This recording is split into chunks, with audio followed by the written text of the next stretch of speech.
used to suffer from bad anxiety and stomach aches and that kind of thing. It was affecting my work, so I had to find a reason why I was suffering from these kind of illnesses. It was quite unpleasant, really quite unpleasant to be living and not knowing what was the matter with me, really.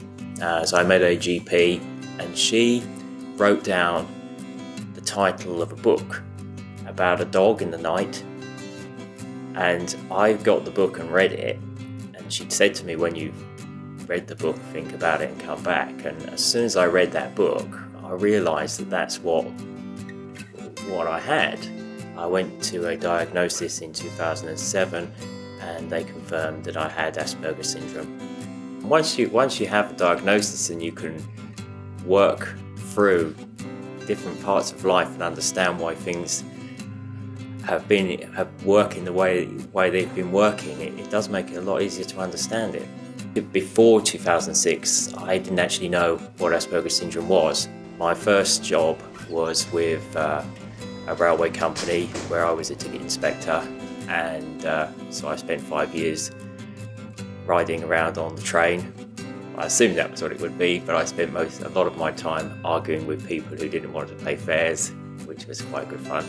Because I have a transport manager's certificate from 2007, which I passed, and HGV license as well, which I passed. Ideally, I wanted to work in road transport, but I didn't really get too far with interviews for that. I think looking back, I understand now why I was failing in job interviews, because I wasn't coming across in the right way. I think now I would probably come across a lot better because I understand myself. I have had another job in between, which was in an office, which I always believed would have been the perfect environment. I spent 6 months working in the office, and it was possibly the worst thing I could ever have done. So I moved back to work with buses.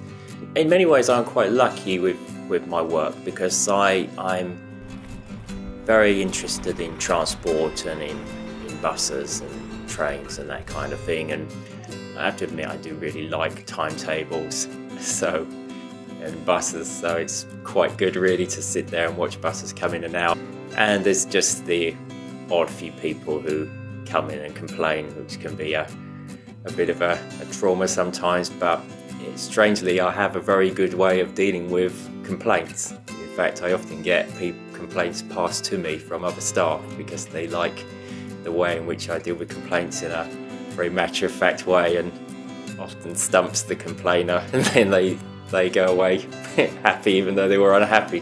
When I go to work, it is extremely difficult, and the problem I have is I in some ways make it look too easy, because the job itself to me is an easy job to do, but because it involves the public, it's very, very hard. In some ways, by being good at something in a sort of a technical way, it makes people assume that the emotional side of it and the social interaction with people is also not going to be a problem when it is. People will pass you problems to deal with, to resolve problems, because they know you've got the skills to do it, but they don't recognise that within my mind, actually just simply looking at somebody or trying to work out the emotions involved in someone's problem is extremely exhausting. Every day is actually a real challenge, but it's whether or not I even sometimes recognise that I'm having that challenge. So if there is extra stress in the day, I'm not even sure I really notice it, because it's always there. I used to have difficulties arriving at work and having my work location told to me at the time, so I now just work in one location. So when I arrive, I know what I'm going to be doing.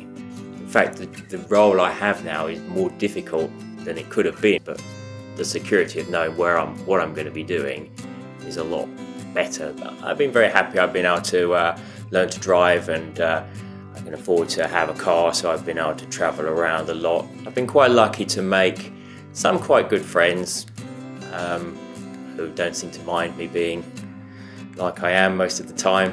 Certainly since I got my diagnosis, I've learned to do a lot more things. 3 years ago, I would never have been able to go into a restaurant, sit down and order dinner, because I used to be terrified of going into places and sort of approaching people. And since I've learned about the condition, I've understand why I felt that way, and I can now eat in a restaurant, which 4 years ago I couldn't do. I have learned strategies to cope with Asperger's syndrome, trying to live life as a kind of a performance, as an actor. So in order to cope with different situations, I've learned ways to act in the correct way from observing other people. I look at how I've seen other people behave, and I try to adopt their way of behaving, sometimes from people in reality, sometimes from people on the television. And sometimes I see people who do things very well and I copy what they do, make it part of the way in which I behave. And obviously the other way around, anything which I don't like the look of, I try to avoid behaving in that way. There are very many advantages to having Asperger's syndrome. You can, in some respects, live a much more simple life compared to other people, because you don't actually have the over-emotional side that other people have. And so sometimes in a crisis, it's easier to solve it than it is for people who would have a lot of social and emotional things going on at the same time. I think the strength of having Asperger's syndrome is that you have good attention to detail, makes you a very good employee. Any tasks which require learning are very easy to understand in some ways, but the negatives is that the way in which I am is sometimes seen as being depressed. I find that people feel that there's something missing from me because I don't have the social skills that other people have. But because I don't actually miss it, can be something people don't understand. I wouldn't really be able to say I would want to change myself. It's very easy to look back at the past and be sad about things, but it can't be changed, so I stick with who I am. Just try to work with that now.